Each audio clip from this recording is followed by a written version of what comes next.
Well, I think that is pretty simple. Empowerment in itself is a very straightforward English context, Okay. which means the advancement, the opportunity production or provision of opportunity for an individual. But in this conversation, we are looking at empowering the youth, the young mind. We do not need to waste our time by talking about the United Nations who or Nigerian definition of who a young person or a youth is, but we know what that is. If you put it from 18 to say 40 or 16 to 35, youth is youth. And in fact, sometimes we say you are a man is whatever he sees himself as. So you can be 50 and be a youth. So what then do we, or how then do we build a bridge between empowering that young mind, using the digital skills in this digital age? It's basically straightforward, basically because digital in itself is the future, and the future has arrived. So how do we empower the Nigerian youth in the digital age, other than exposing them to it? How do we get to expose them to it? There are novel platforms, there are novel skills that we all need to expose ourselves and the young ones. In fact, they run way ahead of us. They run way ahead of us. They learn, they acquire. Most of these young minds are digital natives. Some of them are born when technology has started to attain the full-blown maturity. So how then do we, empowerment in the context then becomes, how then do we create and find a way to structure all of these availability, you know, into something productive? You probably may find yourself in the pool of opportunities and do not find a way to tap the best of it. So the question empowerment begs is, how do we convert this availability into empowerment, into advancing who they are? Okay. That then becomes empowerment. How do I advance this young person to the next level, making use of the available digital opportunities? Okay. Talking about availability, so what are the real opportunities in this digital skills? Well, truth be told, Nigeria is one of the fastest growing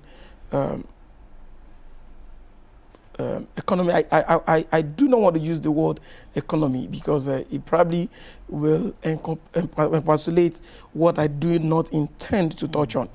But right now we're talking about digitalization or digitization and tech. If you look at that sphere as a sub of the economy, we are one of the fastest growing in the world. Why and how? Our youth are ever ready to learn. They are super intelligent, and adaptability is on the high horizon. So when you now bring that back to say the availability, availability is a concern that will leave you with mixed feelings. Mixed feelings in the sense that, do we have the numbers when we when it comes to individuals? Yes, we have the numbers. Okay. Do we have the numbers when it comes to absorbing the available number? Maybe not. But do we have the possibility or the prospect of that maturing into something contextually concrete for the future? Yes, we do. So what that then means, how do we structure or how do we build a path that takes us from the point of excess and limited opportunity to the point of optimum utilization? That should be the conversation. But are we on the right path? Are we close, or do we have any indications or signals that that is possible? Yes, we do. And I'll break that down. Before now, tech used to be very gargantuan, used to be very big, used to be huge, and it used to be a bit... When you say huge, when you say big... I am bringing it down. What does that mean? It used to be something a bit above everyone's head. About 10, 20, 15, 25 years ago, to undertake one simple course in tech would cost you an arm and a leg. You want to study Oracle 10 High, Oracle 10G, Java, you probably will need to cover out 200,000-300,000 naira back then. But right now, knowledge has been democratized. You can learn a lot of these things on different local and international learning platforms. Okay. So learning is closer than it used to be. Before now, internet used to be a mirage. When I was in the higher institution, you need to access internet, especially when you need to conduct research. You do not have the luxury of doing that during the day. When you need 2-3 hours, what do? You pay for a cyber cafe, and you cannot afford to pay 5 straight hours. I think 1 hour per day back then used to be around 1,000. So if you want 5 hours, that would be 5,000. So what do? You opt for nights. I'm sure some Nigerians can relate to it. So you can pay for night browsing for 2,000. That means you have the whole of 11 p.m. to 6 a.m. So you can see, so that's internet, to access information, to read online, download material, because that's an endless library where you can learn whatever you need to learn. Of course, we understand that the issue and the concern of information and knowledge overload awaits everybody who goes online. You need to know what you want and how to solve for what you want. But right now, at the tip of your finger, internet is here. You have your smartphone. So what we paid through our noses to learn, what we burnt candle nights to learn, you can learn at the tip of your finger. And so that was why I said it used to be big. Without leaving the comfort of your parents' sitting room or living room, you can get some of the best digital knowledge in the world on your phone, on your tab, on your laptop. 1 unit of laptop back then used to be around maybe 150, 200K. But to get 150, 200K, 300K back then is tougher than now. Now you can get maybe used for 100K, 200, 300, depending on the configuration. So it used to be big, used to be difficult. The bridge used to be, the gulf used to be wide, but now it's closer. Okay, so in summary, what you've talked about is that access to learning is no longer a big deal. It is now access to the right learning. So from that, I'd like you to now tell me or tell us about the right digital skills available that, that can easily be learned. Oh, okay, so I'll pick it from what I think is the easiest and the most democratized. Which are the ones that are available? There's virtually no digital skill that is lucrative in the world that you cannot access in Nigeria right now. I made bold to say that, only that, to some level, some certifications probably may not be available. Certifications may not be available. When you undertake trainings, if you move away from the central digital, I get into cyber security, there are some Cisco or some level of high-end networking, security, whatever, whose certifications are not written in Nigeria. As at the last time I checked, that's not my core area. But what I'm saying is, digital skills, you want to learn maybe web development, analytics, you want to learn computing, you want to learn digital computing, you want to learn graphics design. People undertake these things. The skills that will make them relevant. If you learn, one of the most fantastic skill any young mind can learn is creativity, and that's the central point of creativity is either copy or visual, which is art, and art is graphics design. The only difference between that graphic designer on the street of Aromi, Bajulai Road, or Anulakpo in Shomolu, that is the crux and the center, the brain box of printing and art direction in the world of advertising across the world, Ogilvy, WPP, or whatever you can think of.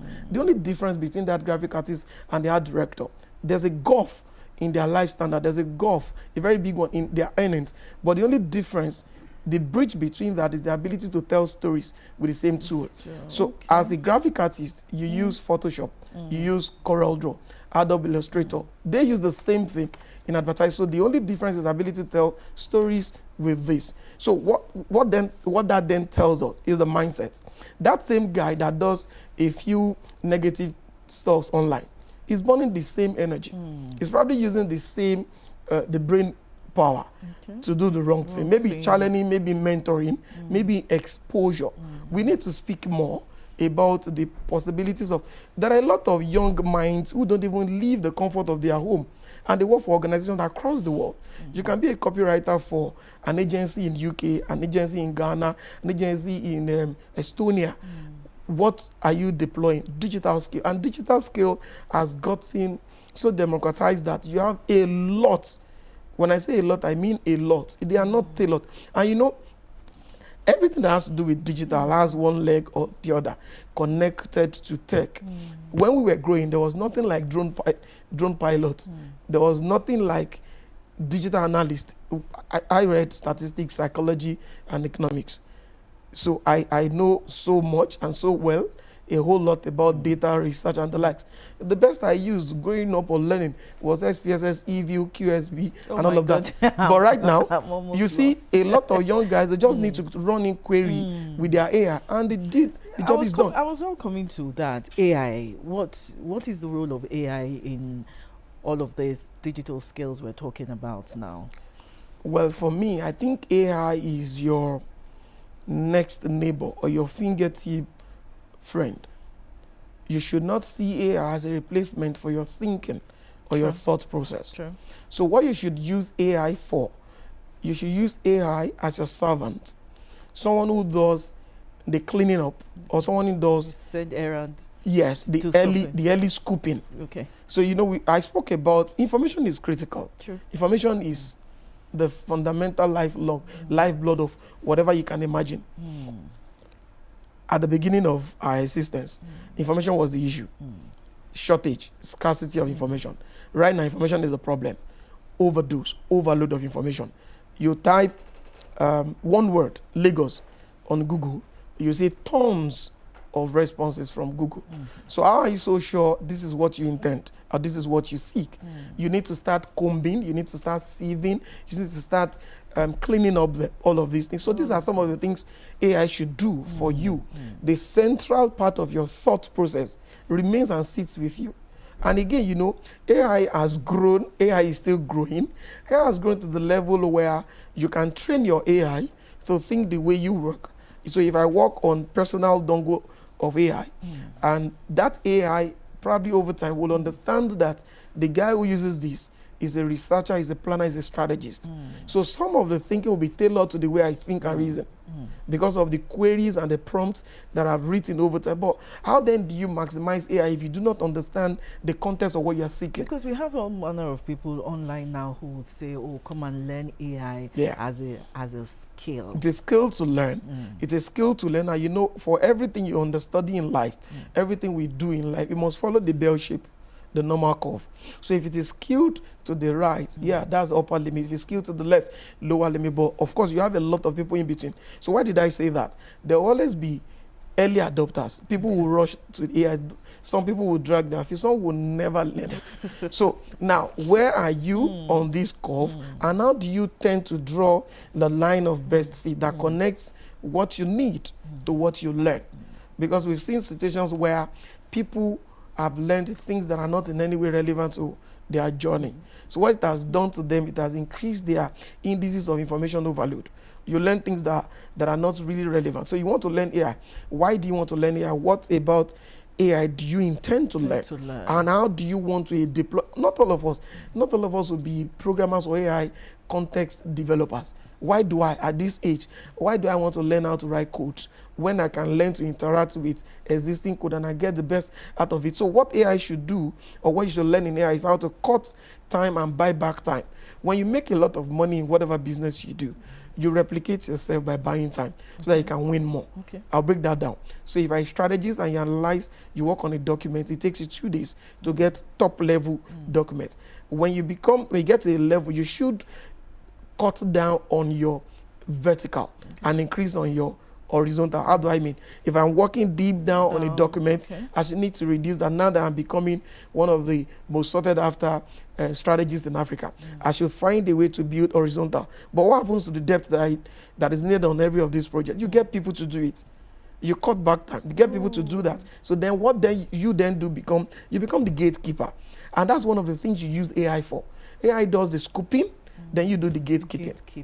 So you do the gatekeeping. AI will not get, you see, AI seems the future that has arrived, but native intuition remains irreplaceable.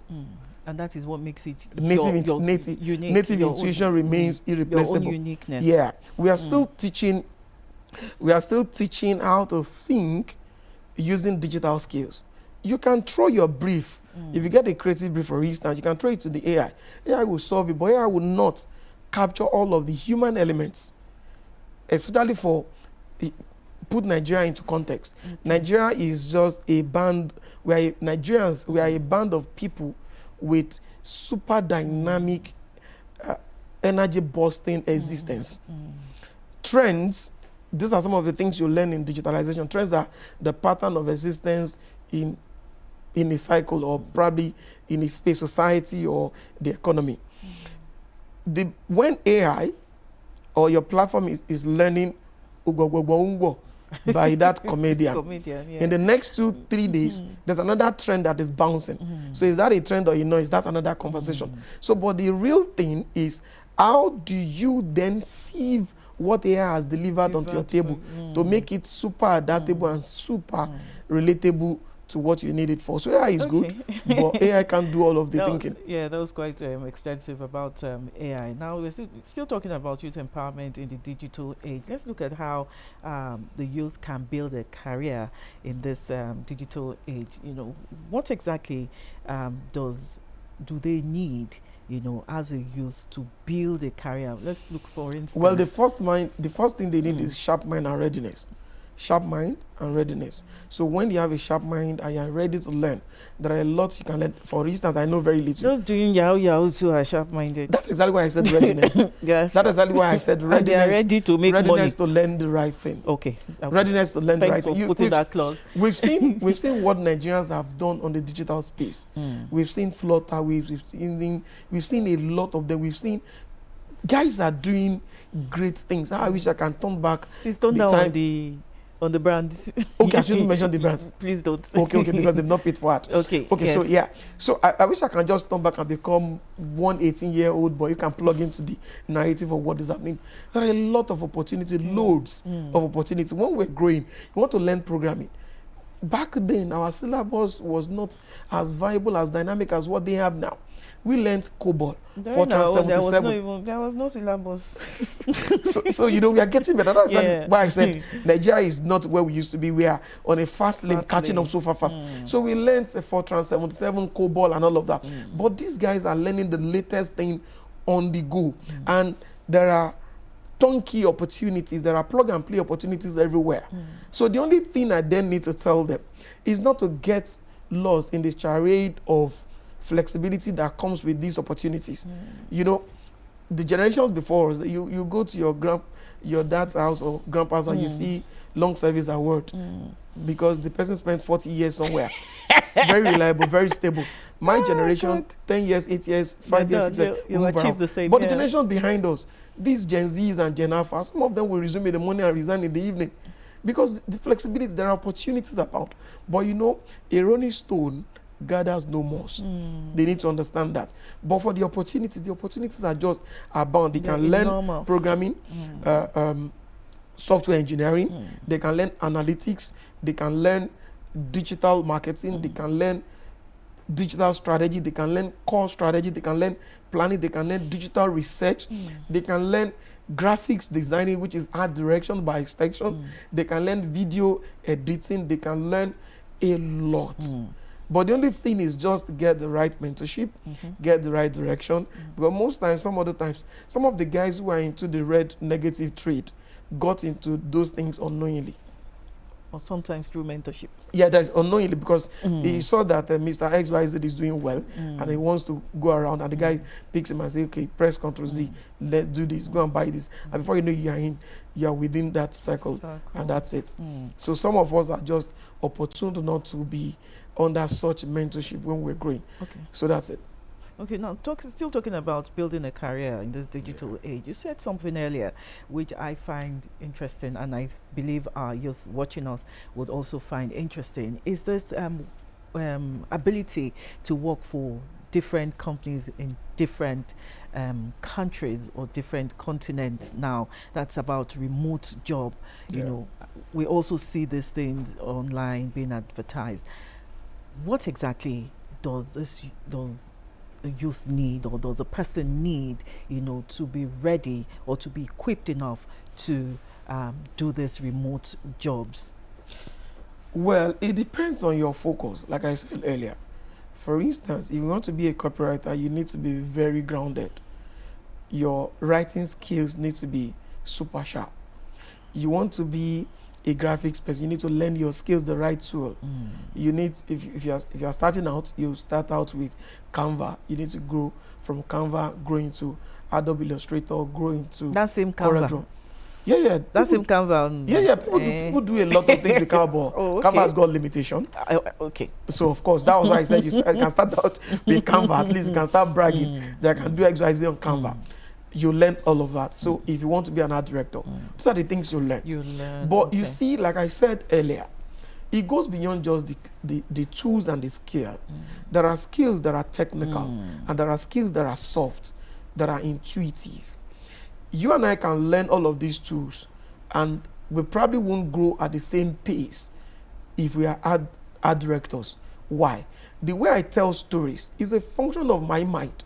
One of my most respected philosophers said that an artist, you see an artist dip a brush into the ink, that's what you see. But to the artist, he is dipping the brush into his mind and painting what he has on his mind onto the canvas to see.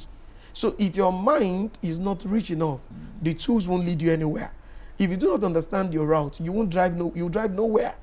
Ability to drive a car is fundamental. Knowing your route is another critical thing. So that's it. So if you learn these skills, you then need to learn the soft skill that will, of course, we have 8 billion people on the globe right now. Nigeria is a country of over 200 million.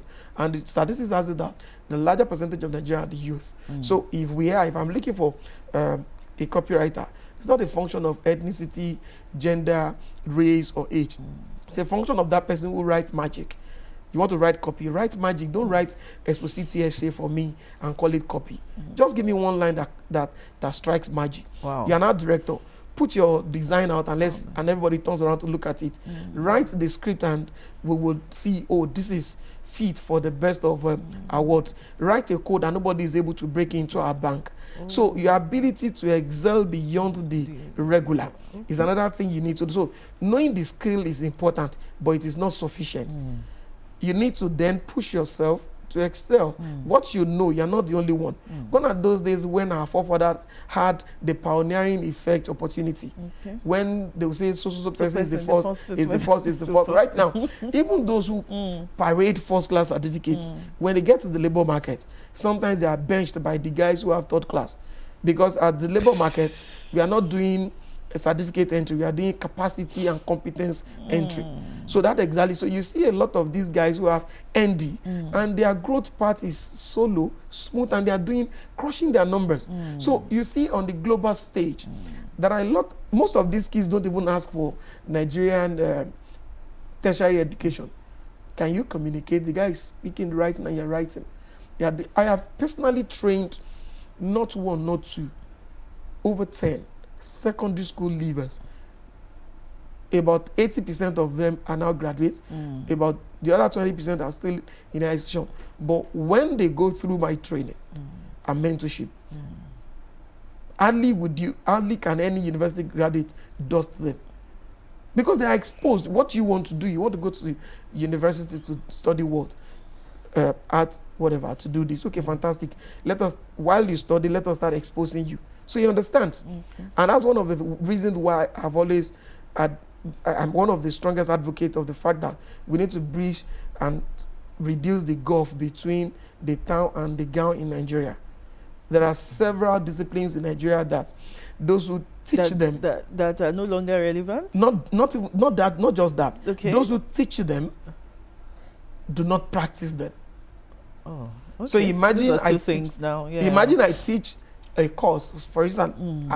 Let's assume I teach computer science, and I've not done anything in computer science. I've not even done any project. I've not partook in anything. All I do is read textbooks and come to the class to teach. So I really can't. I really can't produce. So university giants. education should be more practical. Thank you. So imagine someone who wants to become a lawyer that is being taught by a doctor, a lecturer, or a professor who has never seen the four walls of a courtroom. Do you understand? So because the dynamics of the world catches up so fast right now. So the dynamics catch up so fast right now that a lot of things are, some of the textbooks you write, they are obsolete at the point of production. Even some courses are becoming obsolete. But Nigerian educational system is responding very well. I give it, honestly, I'm being objective. Okay, let's go back to our topic for today. Okay, we've talked about the youth who wants to be an employee. Let's talk about the youth who wants to start a business, online. What are the steps? What, should they be looking at, to start a business, a viable business and a legal business? Yeah. Okay, I like the two last terms, viable and legal. There are a lot of CEOs, when they have that Arabian carved chairs, they are now the CEO, and sometimes they even had Miss something to it. So it's the CEO of Kineko Empire, Miss La Roche. Yeah, that's not sustainable, But to build something sustainable, you need to understand that what you want to create is not as important as what the consumer seek. If you like, make it the best of guns. If there are no needs for guns, nobody buys them. So if you like, make the best of wigs. If there are no needs for them, nobody buys them. So you need to understand what people want, what are the levels of existence, what level of existence do we have for that space, where do you intend to plug in, and what exactly are you bringing? Because I doubt if there's anything new.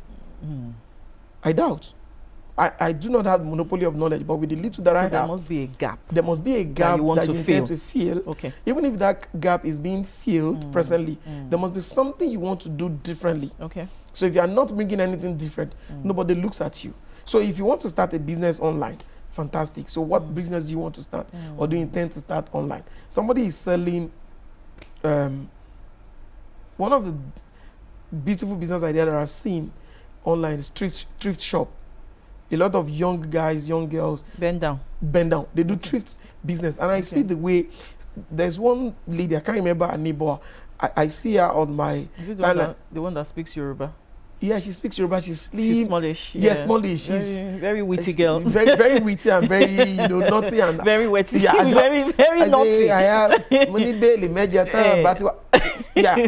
So you can see what she has done. She has brought. Look at. I was just trying to describe her, and now you got the wind. Even Ajibola knows her. You got the wind of the person I'm talking about. So he has brought wittiness into our engagement. So if you run a business and you are still on the basic part of the basics, then you are not ready for the business. What do I mean by basic? The reason why you have this cup, the functional basic reason for this cup, is to drink water or to drink something. True. So if I am bringing another cup to you, there must be a reason why you are dishing this for that. And that's exactly why we move away from functional to essence, which is the bedrock of emotional.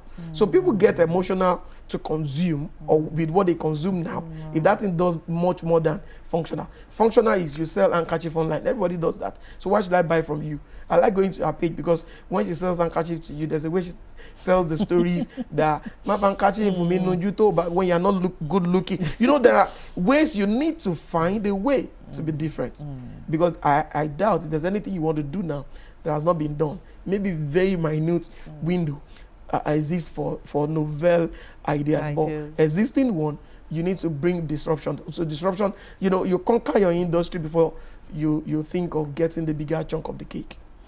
Thank you very much, Sheriff. There must be a problem, and then you find a solution to it. And if you are a business owner or intending to have a business, to empower yourself as a youth, you need to stand out. You need to be unique. Thank you very much, Sheriff Adekoya, Group Head, Strategy, Analytics, Ogilvy, Africa, Nigeria, and Tech Expert. And we've been talking about youth empowerment in the digital age. We'll be right back after this short break.